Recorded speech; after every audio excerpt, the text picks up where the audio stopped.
आप सभी के बीच में लेकर उपस्थित हूँ। जी हाँ, आज हम लोग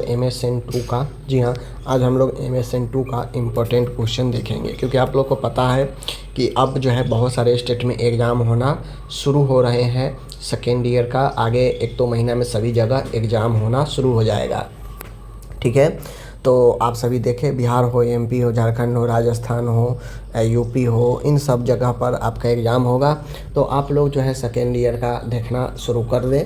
ये जितना मैं क्वेश्चन अभी इस वीडियो में दे रहा हूँ, आपको पता है कि सेकेंड ईयर अगर आपका निकल गया तो आप निकल गए, क्योंकि सेकेंड ईयर में जो सब्जेक्ट है 4 सब्जेक्ट, उस चारों में इतना चीज़ पढ़ना है कि स्टूडेंट कंफ्यूज हो जाता है। ठीक है, और इसमें का क्वेश्चन उसमें का इसमें रहता है, जिसके कारण स्टूडेंट बहुत कंफ्यूज हो जाता है। लेकिन आज मैं MSN1 लेकर आया हूँ। MSN1 में आज मैं जो क्वेश्चन दे रहा हूँ, बस इस क्वेश्चन को आपको लिख लेना है अपने नोट्स में, और या फिर आप यहाँ से स्क्रीनशॉट भी ले सकते हैं। ठीक है, तो आप अपने नोट्स में लिखे या यहाँ से स्क्रीनशॉट ले ले, आप रखें और इतना क्वेश्चन का आप प्रैक्टिस कर ले। आपको मैं सच बोल रहा हूँ, काफ़ी ज़्यादा आपको बेनिफिट होगा। ठीक है, बेनिफिट नॉलेज तो होगा ही होगा, साथ में आपका एग्ज़ाम में कोई दिक्कत नहीं होगा। देखिए, यहाँ पे लॉन्ग और शॉर्ट क्वेश्चन इंक्लूड करके मैं 30 क्वेश्चन के आसपास लेकर आया हूँ। अब बहुत लोग बोलेंगे कि पूरे MSN1 में तो 30 क्वेश्चन है ही जो इम्पोर्टेंट, जो एग्ज़ाम में पूछता है, तो आप कौन सा इम्पोर्टेंट क्वेश्चन दे दिए।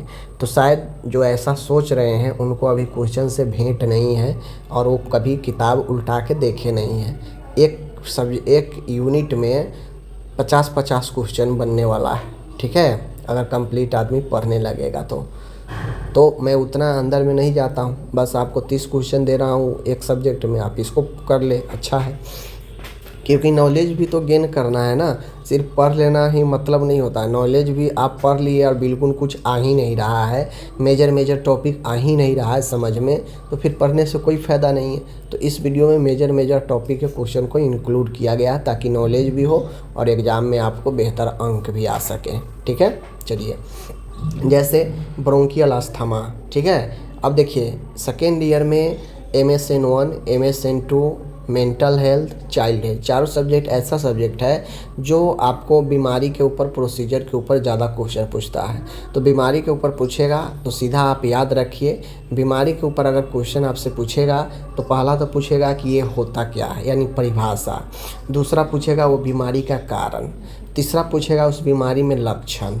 ठीक है, चौथा पूछेगा उसका निदान मतलब उसका क्या डायग्नोसिस टेस्ट हो सकता है। ठीक है, और पांचवा पूछेगा मैनेजमेंट। अब मैनेजमेंट में सर्जिकल, नर्सिंग दोनों मैनेजमेंट होता है, और मेडिकल मैनेजमेंट भी होता है। तो मैनेजमेंट प्रबंध में 3 होता है, मेडिकल जिसमें दवाई वगैरह देते हैं, सर्जिकल जहाँ पे सर्जरी पॉसिबल है तो सर्जरी होता है, और तीसरा जो सब में होगा नर्सिंग मैनेजमेंट। ठीक है, तो वो नर्सिंग मैनेजमेंट आपको होगा। ओके, चलिए, तो ये 5 आप लाइन याद रखते हैं, तो किसी भी बीमारी के बारे में अगर आपसे पूछेगा तो ये 5 लाइन अगर आपके दिमाग में है कि बीमारी क्या है, उसके बारे में पहले 2-4 लाइन लिखें, फिर उसका कारण बताएं कि कौन सा कारण से हुआ है, फिर उसका लक्षण ढूंढें, इस बीमारी में क्या क्या लक्षण हो सकता है, फिर उसका आप जो है क्या लिखें, जब लक्षण हो गया तो आप उसका निदान लिखेंगे कि कौन कौन सा इसमें टेस्ट हो सकता है।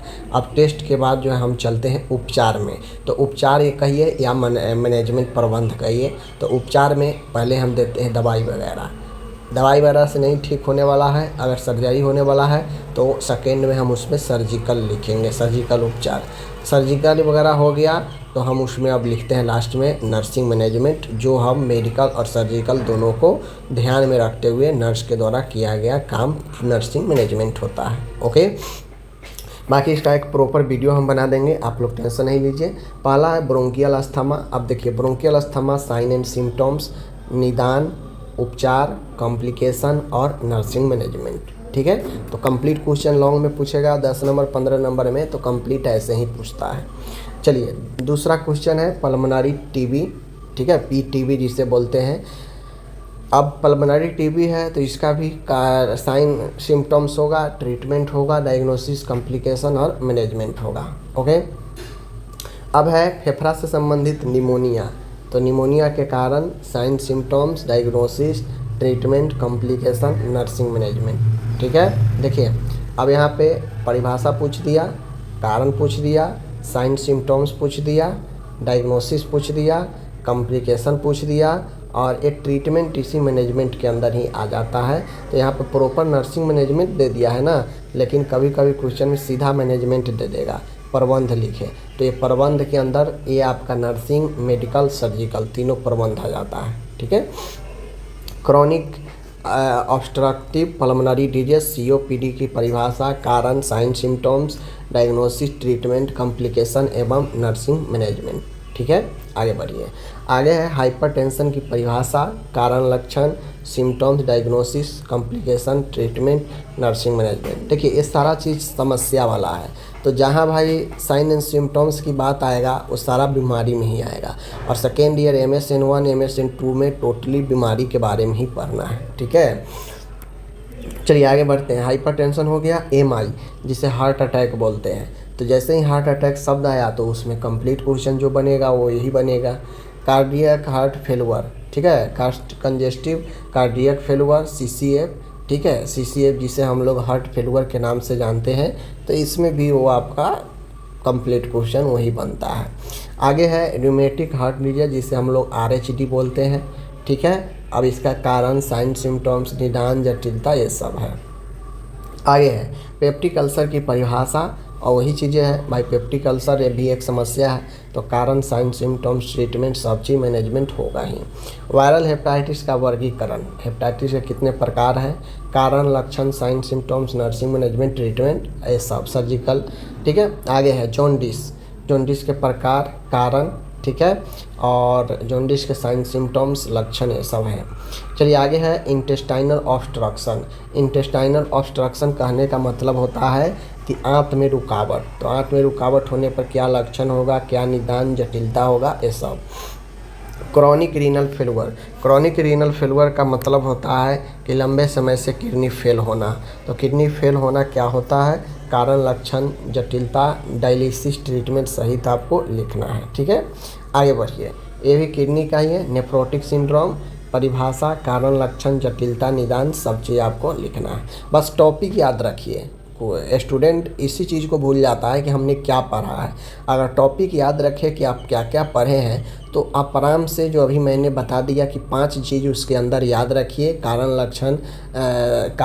लक्षण, निदान, जटिलता, उपचार, इतना से आप उसको लिख पाएंगे। ठीक है, डायबिटीज़, DM के बारे में पूछा है, तो DM के बारे में देख लीजिए, प्रकार, कारण, साइन सिम्टम, जटिलता सारा चीज़ है। ठीक है, आगे है एनीमिया। एनीमिया का परिभाषा, वर्गीकरण, कारण, साइन सिम्टम्स, ट्रीटमेंट और नर्सिंग मैनेजमेंट। बर्न देख लीजिए, burn, rules of 9, diagnosis, complication, fluid आप क्या क्या देंगे इसमें, और ट्रीटमेंट और मैनेजमेंट। ठीक है, चलिए फ्रैक्चर, तो फ्रैक्चर के परिभाषा, प्रकार, कारण, साइन सिम्टम, ट्रीटमेंट, ये आपका टाइप्स हो गए। ऑस्टियोआर्थराइटिस और र्यूमेटॉइड आर्थराइटिस, ये दोनों आर्थराइटिस का प्रकार है, इसका आपको लिखना है परिभाषा, और वही चीज़ें हैं, दोनों में अंतर बताना है, और डायग्नोसिस में ट्रीटमेंट, सिम्टम्स लिखना है। आगे है मेडिसिन क्या होता है, औषधि, मेडिसिन एडमिनिस्ट्रेशन के 5 रूल्स लिखना है। ठीक है, और आपको रूट ऑफ ड्रग एडमिनिस्ट्रेशन के बारे में समझाना है, जो कि हर बार पूछता है। तो ये हो गया यहाँ पे 15 नंबर या 10 नंबर के लिए लॉन्ग टॉपिक। ठीक है, अब यहाँ पे आते हैं नीचे, तो एपेंडिसाइटिस आपसे क्वेश्चन पूछता है, कभी कभी लॉन्ग में भी पूछ लेगा, कभी कभी शॉर्ट में भी पूछ लेगा। एपेंडिसाइटिस, एपेंडिसाइटिस में भी आपका एक समस्या है, तो कारण, लक्षण, सिम्टम्स ये सब होगा ही होगा। कोलिसाइटिस सेम है। डायलिसिस, तो डायलिसिस का प्रकार लिखना पड़ेगा। स्टेरिलाइजेशन, डिसइंफेक्ट में क्या अंतर है लिखना पड़ेगा। मेडिकल एसेप्सिस और सर्जिकल एसेप्सिस में क्या अंतर है आपको लिखना पड़ेगा। ह्यूमिनिटी, ठीक है, ह्यूमिनिटी का प्रकार, ECG के बारे में, CT स्कैन के बारे में, ट्रैक्शन के बारे में, BPH, बेनाइन प्रोस्टेट हाइपरट्रॉफी, और ब्लड ट्रांसफ्यूजन के बारे में। ठीक है, तो ये क्वेश्चन जो मैंने यहाँ पे लिया, ये सब आपका MSN1 के अंदर से लिया गया है। अब इसमें से कुछ क्वेश्चन MSN2 में भी पूछ देगा, तो आपको घबराना नहीं है। आप किसी में भी पढ़ लिए और कहीं दूसरे सब्जेक्ट में भी पूछ दिया, तो आप आराम से लिख सकते हैं। ओके, धन्यवाद।